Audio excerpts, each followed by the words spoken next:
प्रश्न 51 करणी माता के समकालीन जोधपुर के कौन कौन से शासक थे? उत्तर राव रणमल, राव जोधा, राव सातल और राव सूजा।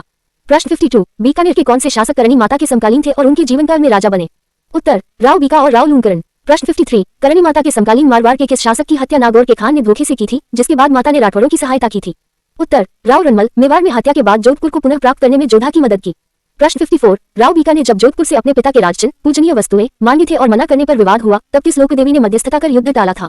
उत्तर करणी माता ने। उन्होंने राव सूजा को समझाकर वे वस्तुएं बीका को दिलवाई। प्रश्न 55 करणी माता ने जब दियात्रा गांव में महाप्रयाण देह त्याग किया, तब उस समय विक्रम संवत की कौन सी तिथि थी? उत्तर विक्रम संवत 1595 चैत्र शुक्ल नवमी, तदनुसार 23 मार्च 1538 ई। प्रश्न 56 करणी माता ने अपने जीवन का अंतिम संस्कार या अंतिम ज्योत किस तिथि को देखी थी? उत्तर माना जाता है कि उन्होंने स्वयं 151 वर्ष की आयु में दिनेरु जलाशय पर सूर्य की किरणों की गवाही में देह त्यागी थी। प्रश्न 57 करणी माता की स्तुति में रचित घड़ाऊ चिरजा और सिंघाऊ चिरजा में घड़ाऊ शब्द का शाब्दिक अर्थ क्या है? उत्तर घड़ाऊ का अर्थ है घरना या शांत भाव से की जाने वाली दैनिक पूजा आरती, जो सुख समृद्धि के समय गाई जाती है। प्रश्न 58 सिंघाऊ चिरजा में सिंघाऊ शब्द का क्या तात्पर्य है? उत्तर सिंघाऊ सिंह शेर शब्द से प्रेरित है, जो देवी के रौद्र और युद्धप्रिय रूप का आह्वान करता है। ये संकटकाल में गाया जाता है। प्रश्न 59 देशमुख स्थित करणी माता के मठ का प्रवेश द्वार पूरब मुखी न होकर किस दिशा में है? उत्तर पश्चिम मुखी, पश्चिम दिशा की ओर। प्रश्न 60 करणी माता के मंदिर के गर्भगृह के ठीक ऊपर बने शिखर या गुंबद को स्थानीय भाषा में क्या कहा जाता है?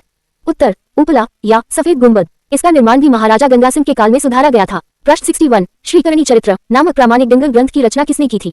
उत्तर महान विद्वान कवि हिंगलाजदान कविया ने। प्रश्न 62 करणी माता ने अपनी अलौकिक शक्तियों से किस मुस्लिम आक्रांत शासक के सैनिकों को देशनों की सीमा में आने से रोका था? उत्तर सिंध के सुमरा सुल्तानों और मुल्तान के शासकों की सेना को। प्रश्न 63 करणी माता ने अपनी बहन गुलाब बाई के वंशजों को देशनों की व्यवस्था सौंपी, विचारणों की किस उपखाम के रूप में जाने जाते हैं? उत्तर बारीदार या करणी जी के देपावत दीपाजी के वंशज होने के कारण। प्रश्न 64 देपावत चारणों की देशमुख में क्या विशेष भूमिका होती है? उत्तर मंदिर में मुख्य पूजा अर्चना और काबा की सुरक्षा का दायित्व पीढ़ी दर पीढ़ी इन्हीं के पास रहता है। प्रश्न 65 करणी माता ने अपने जीवन काल में किस स्थान पर एक विशाल गौशाला की स्थापना की थी, जो अकाल के समय पशुओं का सहारा बनी?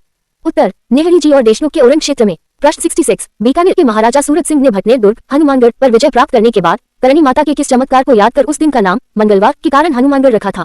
उत्तर उन्होंने युद्ध से पूर्व करणी माता की मन्नत मानी थी और विजय मंगलवार को हुई थी।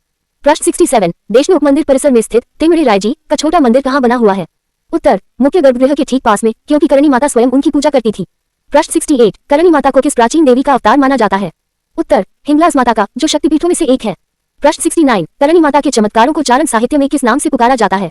उत्तर पर्चा, जैसे पर्चा देना। प्रश्न 70 करणी माता ने अपने किस परम भक्त को मेहाजी का राज स्थापित होने और अमर रहने का वरदान दिया था?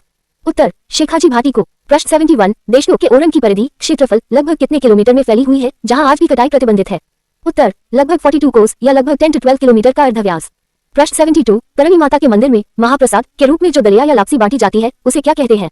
उत्तर करणी जी का ओठ या कड़ाव प्रसाद। प्रश्न 73 किस अंग्रेज इतिहासकार ने अपनी पुस्तक में करणी माता द्वारा मेहरानगढ़ की नींव रखने और राठौर वंश पर उनके प्रभाव का विस्तृत वर्णन किया है? उत्तर कर्नल जेम्स टॉड ने अपनी पुस्तक एनोल्स एंड एंटीक्विटीज ऑफ राजस्थान में। प्रश्न 74 करणी माता के किस परम भक्त ने उनकी याद में करणी शतक नामक काव्य की रचना की थी? उत्तर नाथुदान महियारिया ने। प्रश्न 75 करणी माता के मंदिर में जब कोई सफेद काबा सफेद चूहा किसी भक्त के पैर पर से होकर गुजरता है, तो उसका क्या धार्मिक अर्थ निकाला जाता है? उत्तर इसे अत्यंत शुभ और साक्षात करणी माता का आशीर्वाद माना जाता है। मान्यता है कि इससे मनोकामना तुरंत पूरी होती है।